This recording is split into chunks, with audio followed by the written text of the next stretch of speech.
छेडछाड केलेली आहे.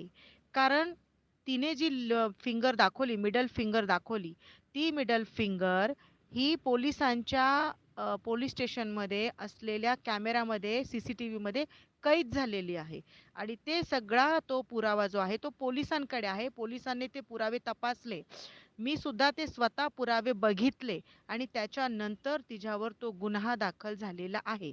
मग तिच्याकडे हे फोटो जे तिने थंबनेलला लावलेत, ते कुठून आले? हा पहिल्यात सगळ्यात मोठा मुद्दा.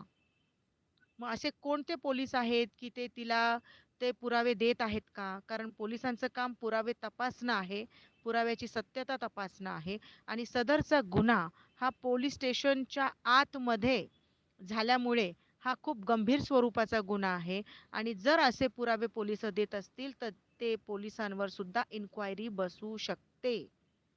मला फक्त पब्लिकने सांगावं.